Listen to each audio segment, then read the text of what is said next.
Well, hi there, and welcome to the Forest Park Podcast. I'm Pastor Luke, and I am privileged to have Alejandra Ponce Tejada back with us. I love saying your name so much, and I'm finally getting a little bit better at it, although I think I'm probably butchering it. She led worship with us yesterday, and I did not get to give her a full story, so I snagged her before she's heading back to college just to get a little bit more of her story and who she is and introduce Forest Park to her. So Alejandra, thanks so much for being here. Thanks for having me. Yeah, you're very welcome. First off, where are you from? How old are you? Tell us a little bit about your family life. Yeah, for sure. So, you just said it yourself. My name is Alejandra. I come from a little town in Honduras called La Unión Lempira.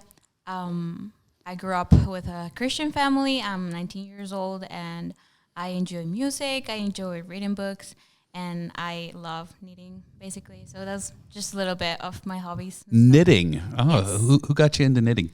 So there was this teacher in 7th grade. She wasn't my teacher, but she was like for high school. And so I always saw her knitting, and I thought that was pretty cool. And I've always had this weird idea in my head that I want to look like an old lady, and just, the fact of knitting like made it a whole possible. So I asked her if she could teach me, and it all started from there. What do you like to knit? I like to make sweaters and scarves and Like full length sweaters? Right. Out of what? That's a good question. So in La Unión, it's really hard to get yarn. So that's always been challenging for me because I would have to ask a teacher to hey, can you bring these 8 skeins of yarn so I can start making a sweater. But yeah, it's mostly a wool. Or cotton. Oh man. I had no idea. All right. A passionate knitter. We have several knitters at Forest Park. That's really cool. I think they're mostly old ladies, though, so I don't know any. Yeah, well, we'll find out if they're any young women that share your passion. That's right. Can you share a bit about the Honduras culture, traditions that make Honduras unique, and kind of separate them from the U.S. in a way that we could understand? Yeah. So I get this question a lot in the way of how has the States impacted you? How have you seen the differences between your culture and just coming to the States? Mm-hmm. And as I get along and as I get to meet other people, I just realized how we're very much of a culture where you receive the people in your house with a cup of coffee and a meal and just get to talk a lot to them. We are very warm, and we always try to make you feel like you're the center of attention in a way. And then comparing it to the States, I feel like we are more of a high context when we say stuff. You guys tend to be very straightforward, and I think that's great when it comes to communication. It's just being very specific and accurate in directions. But with us, it's very difficult. So, that's fascinating. Yeah. Could you give me an example? I'm trying to think. So something very simple would be let's say I get into your home, right? We don't take our shoes off, for instance. So that's one of the differences. Yeah, that's a very West Michigan thing, very especially. American, right? It's because it's wet outside 18 months out of the year. Guess. It's kind of polite, though. I like it. So I get into your house, right? I agree and everything. And all of a sudden, I am not going to say, may I have a seat? I'll be oh, well, I'm so tired. Oh, my feet hurt. And all of these, bunch of facts that you'd be why is she saying that? She's not saying what she wants to say, But then in my culture, it would be high context of, oh, I'm telling you, I want to sit. Can you please give me the cue so I can go ahead and sit? So it's all these bunch of ideas, facts that you'd be why are you telling them? Why are you telling me this? But it's just high context. It sounds like what we in the United States would call passive aggressive. Right. Yes. I'm helping you help me to make this happen. Yes, Okay. Yes. Are there? Is there a dish? Is there food that you miss? I don't know, because as the time goes by, it's kind of easier for me to find stores where I can find the ingredients. And there have been it's been such a huge blessing to know that in the community that I'm living currently, there are a lot of Latin American people or even Hondurans, especially here in Muskegon. There are a lot of Hondurans that have contributed for me to not miss much of the dishes. I guess just the plain meals, when you woke up in your breakfast, the little frijoles or the beans and the eggs. Beans for breakfast. Yes. That's a thing. And, All right. and cream and the tortillas. I miss tortillas so much. Like, believe it or not, our tortillas are just like so dear to my heart, and like I haven't tasted them in a good while. So. Is it always made from scratch? Is that the thing? We box all our tortillas and put them in like stores. Basically, like every meal has to have tortilla and beans. Tortilla like and roux. beans is the basis. Right. It's like the way to go. Okay. Yeah, every meal. What role so you're a musician, fabulous singer and guitar player. It was awesome to have you help us lead worship yesterday. What role does music play in the Honduran culture?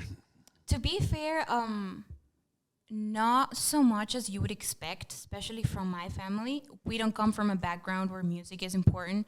I initially started to be very involved in music because my dad was like, you know what? I'm going to grow girls that are going to actually serve in church. It's not just going to be like go to church every Sunday, but you're going to actually be helping out. Right. And so he talked to the pastor and then to the worship leader if I could be able to cast to be in the worship team.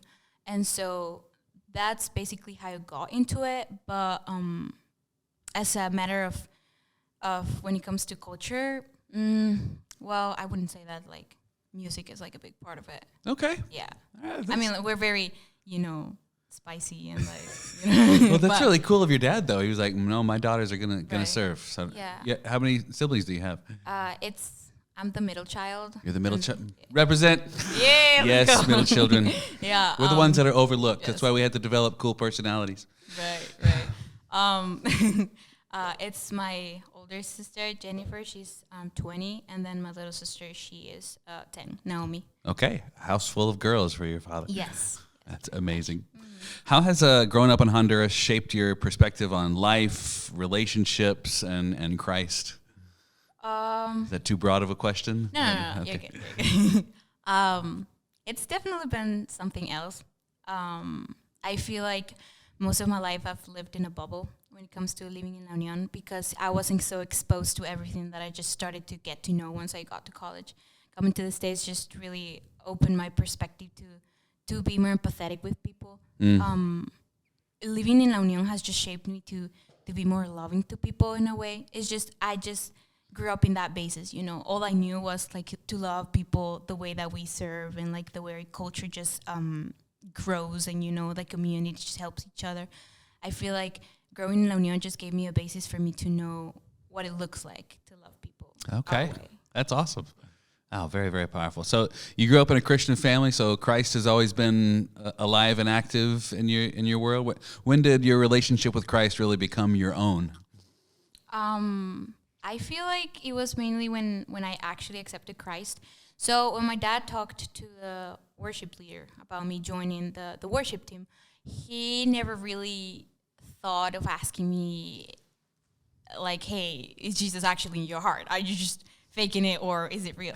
And so I just got into it being like, I can pretend to be this girl. I can pretend to be like the perfect girl that goes every day every Sunday to church.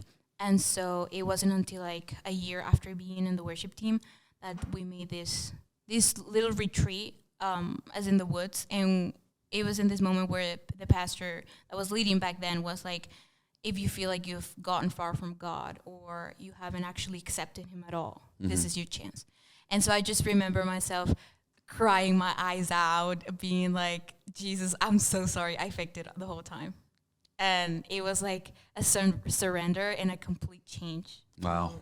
It was like there's a before and an after story after that. I feel like that's when I started to choose to be a Christian, to follow Christ. Wow. That's so cool.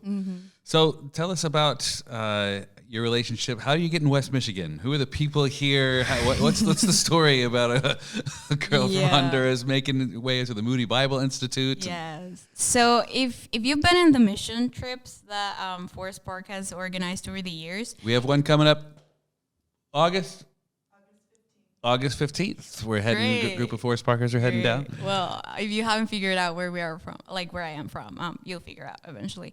But if you've seen pictures and a little bit of the background of where I come from, it's very remote place from all the places in the world. It's very remote, And so it all began when I was in 9th grade, and I was reading this book about this guy who was American but grew up in Ecuador.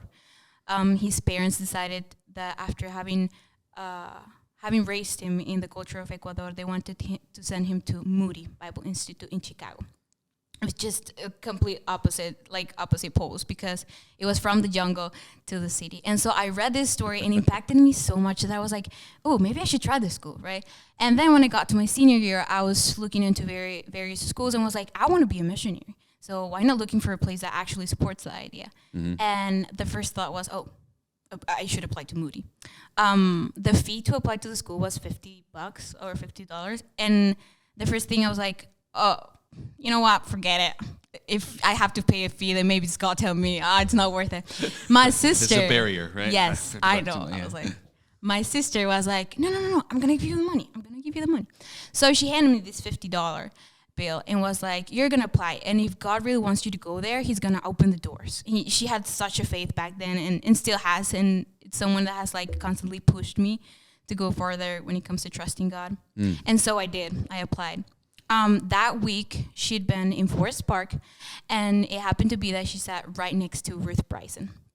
Now, she didn't know who this woman was, but then you came out and were like, share peace, or whatever you say, like, yeah, we passed the peace. Right, to like greet everybody else.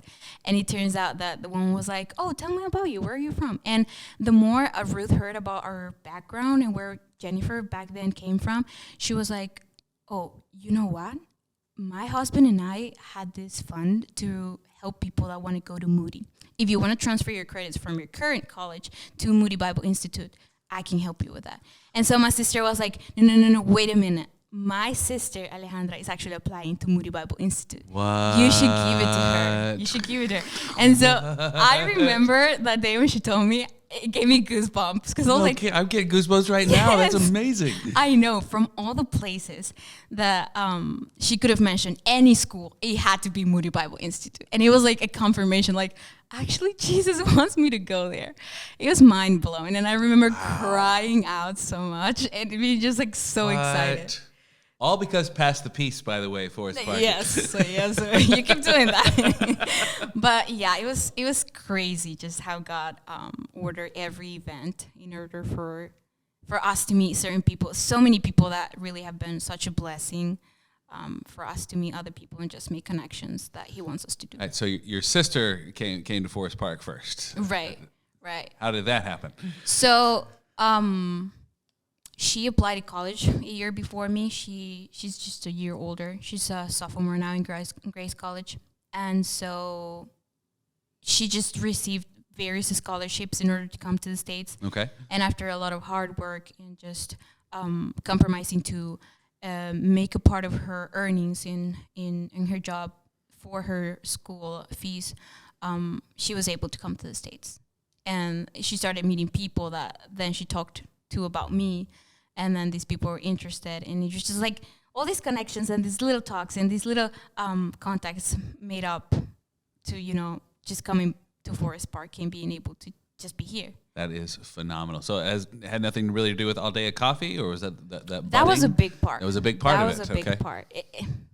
It's just amazing, I never really, when I think about this, I never really think this is my story. I'm just like this little portion of sand being poured into the big jar of the whole story. Because Aldea Coffee was really one of the huge pieces to connect La Unión to Muskegon. Okay. Necessarily. A lot of the people I got to know, it was because they were or connected to Aldea Development or connected to a church, whether Forest Park or other churches that go and do missions in La Unión. But definitely Aldea Development was like a huge part of it. Okay. Mm-hmm. So you speak English so very, very well. Have you always been bilingual? Is that a big part of the Honduran culture as well? Or is that just a you thing? I don't know. I don't think so. We were really blessed that we had a bilingual school like a block away from my house. Oh, okay. But I started school when I was in 5th grade, bilingual, because I initially started in the public school, but then my parents were like, hey, maybe we should try something different. And a lot of people just really poured into us to go to the bilingual school, and we received a 6-month course, and then we're inserted into the system, and I started in 5th grade. All right. So you've been speaking English for 7 or 8 years? I fell in love with the language. I always wanted to do to be able to speak another language. Wow, very, very cool. Yeah. So most of your training so far has, in music anyway, been being a part of worship teams. And now have you done a full year at Moody Bible Institute yet? Or is this one semester? It's my first semester. First semester was this past year. Okay, so we're coming into second semester. You're getting used to college life and... Yeah, pretty much. What are you studying? What's your major? I'm currently studying a missional leadership with interdisciplinary, but I have a lot to do with like music stuff. I really enjoy just having like my voice lessons, and then being part of the orchestra and chorale in my school. Okay, what are you playing in the orchestra? I play guitar. You're playing guitar in the orchestra. Amazing. Yeah, bringing some Honduran flair to it. Yes. I love it. Are there? I don't know a whole lot about Honduras. Are there any like hidden gems that if our folks go down there and they have a day off that you would send them to, you need to go visit X? There is a place near our place called Gracias Lempira. There are a lot of really nice stuff there because it's mostly colonial based. So there are a lot of history from Honduras and what it used to be back in the old days. But there's also Copan Ruinas. That's such a nice place. It's Imagine. Is that mostly hiking? Yeah, pretty much. So whenever you go to Honduras, just expect to hike a lot because we have a lot of hills. A lot of hills, yes. a lot of mountainous terrain. All right. Bumpy roads sometimes. It all depends where you want to get headed to. But yeah, Copan Ruinas would be one of my you must go to. You must go to that. Okay. Is there a Honduran book or a movie or a TV show that could provide a glimpse into local life there? Yeah, so currently one of my favorite books is called Just Because I Say Yes by Rhonda Jackson. She is located in, I believe, Cihuatepeque. I could be wrong, but you just look it up. Rhonda Jackson. She opened up this orphanage called Destino del Reino, and in her book she gives a lot of description of how it looks like to be a missionary, especially in Honduras. There's a lot of background of how she used to be and how she is now, and a lot of information in her ministry, and also just a lot of description of how the place looks and what to expect. Okay, thank you very much. Yeah. That will help our folks, because it's always fun to look at. You hear about places, but I mean there are people that are living there, and and Christ is doing amazing work, it sounds, in this place. So if you're doing missional leadership, is one of your goals or calling, I guess you're still meeting out what God has for you. Is it one of the goals to go back to Honduras and bring Christ to new places, or do you think he's going to send you globally? Well, I'm still praying about it. I definitely want to do an impact in my little town. I always have had this dream of just being able to provide with music lessons as well as theological resources, because I feel we tend to take for granted what we are preached in church, and we sometimes do not get further to that point and actually study. Am I being taught right? So I want to be able to provide people with a place where they can actually study the Bible, to be taught how to study the Bible in its full context, and just give resources to just better worship our God. That's one of my dreams. That's amazing. So can you tell us a little bit about your direct connection to the people of Forest Park? Because we know Aldea Development and we know the people of Chimizal, and you're from La Union. Right. So walk us through how you met some Forest Parkers on this journey. There's this girl, she's really close to our family. Her name is Heather Farrell. She was one of the people who organized a lot of how we would look like for missions to happen in La Union. She'd be able to just tell where the campus was going to be located, where people were going to do their missions, But she was also in charge of looking for the people that were going to translate. Because she saw how much I really enjoyed reading books and just getting to know other people and other culture. She told us, along with my sister, that we could be able to go and help, especially this church, Forest Park. And this when you were in high school, right? Right. That's wild. think I started when I was in 9th grade. Okay. Probably. But I am so grateful for that opportunity. I feel like the labor that you guys do, just sending people over to Chimisal, you can never really buy all those smiles. Like, there's no way for you to feel more gratified than to see just the smiles and the comfort of all these people that just feel so loved by the groups that go from Forest Park. So the Forest Parkers would arrive in La Union, Right. and you would go with them. Ride with them, yes. Ride with them, and you would talk to them, share under culture, and be the full translator for the whole week that they were there. Right, So right. you know some Forest Parkers pretty Yes. pretty well then. Yeah. Okay. Yeah, I really Any like- favorite among them? I'm just kidding. I'm just put you on the spot. But yeah, I know quite a bit of the Forest Park community. Very nice people. That definitely. is really, really cool. Yeah. But is there anything else that you would like to share with us? A parting thought for your time here at Forest Park, or what you feel God is doing in your life, or what you're really excited and looking forward to?